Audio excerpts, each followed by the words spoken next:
The young boy looked direct in my eyes.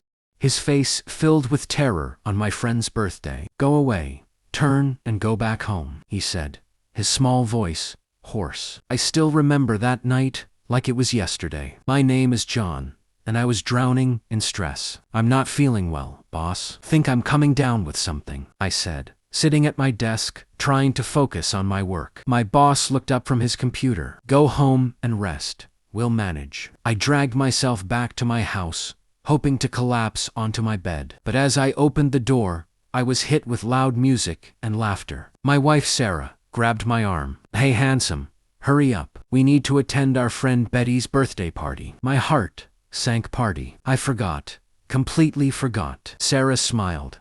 "Doesn't matter. You're here now. Let's go." I didn't even manage to change as I sat back in the car to Betty's house. She pulled me into the crowd of our friends and family. I tried smiling, laughing along, but it felt forced. Everyone seemed so carefree while I was dying inside. "Hey John, how's work?" "John wants a drink." I forced a smile. "Work's fine, thanks, and no drink for me." "I'm good." It was loud. Music thumped against the walls. Laughter spilt like wine. The air smelled of cake, perfume, and too many conversations happening at once. I stood near the corner, clutching a paper cup of juice, smiling at no one in particular. It was our friend's birthday party, and I had promised I'd come. Promised I'd show face, as they say. But I wasn't really there. Not that it mattered to them like I thought. They didn't even seem to notice that much.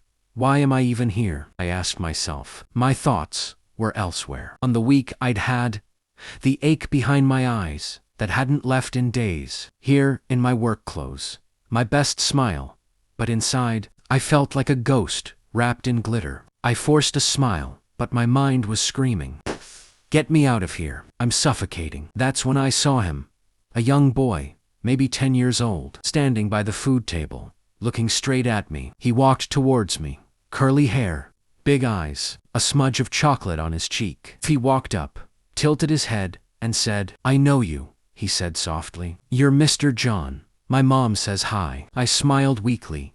"Tell your mom I said hi back." "What's your name?" I asked. "Max," he replied. Then he looked at me intensely. "It's okay. You can go home." I was taken aback. "What do you mean?" Max just nodded towards the door. "You can go, really. It's okay. You can leave." At first, I thought he was just being polite. But then, I saw his eyes. They seemed to understand my pain. I chuckled, then laughed. Not because it was funny, but because it was absurd. "What do kids know?" I said to myself. He didn't say anything else. I should probably check on something on the outside, I muttered to Sarah. She barely heard me. "Okay dear, we'll be here." I walked out. But the words stayed with me. "It's okay. You can leave." When Sarah came back home from Betty's party, she saw me. Sarah looked at me with concern. "You look terrible." "I feel terrible. I think I'm really sick." She immediately switched from happy partygoer to worried wife. "Why didn't you say something earlier? I thought it was just stress, but now I have a fever." Sarah quickly put down her purse and coat. "Let me take your temperature and then we're going to the hospital." The next thing I knew, I was waking up in a hospital bed, with Sarah sitting beside me, holding my hand. "What happened?" I croaked. "You have severe pneumonia. The doctor said you might have died if we waited any longer." I was stunned. "But how did you know I just had a fever?" Sarah smiled softly. "That little boy from the party, Max, he called us." "What?" "He called 911 and then called me, said you were really sick and needed help." I was amazed. "But how did he know I was sick enough for the hospital?" Sarah just shook her head. "I don't know, but he saved your life, John." The next morning, I woke up with a heaviness I couldn't name. I made tea, sat by the window, watched the world move without me. And then it hit me. The boy had seen me. Not the dress. Not the smile. Not the polite laughter. He had seen the tired in my eyes. The way I kept checking the time. The way I stood near the door like I was waiting for permission to disappear. He had read my emotions like a book. And he gave me permission. Truly, Angels come in different ways. P. Children understand more than we think. They don't need words. They don't need explanations. They feel. They feel tension in a room. They feel sadness behind a smile. They feel when someone is pretending. And they respond, not with judgment, but with honesty. That boy didn't say, "You look sad." He didn't ask, "Are you okay?" He simply gave me what I couldn't give myself: permission to leave. I thought about all the times I stayed too long.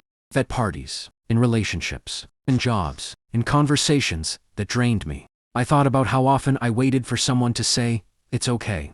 You can go," and how rare it was to hear it. But that boy, he said it, without hesitation, without fear, without needing a reason, because he saw me, and he trusted what he saw. I started listening more. To children, to emotions, to the quiet voice inside me that often whispered, "You don't have to stay."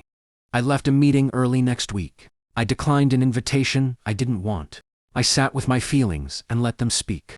And I remembered the boy, his eyes, his voice, his gift. At another gathering weeks later, I saw a woman standing alone. She smiled too much, laughed too loudly, checked her phone every few minutes.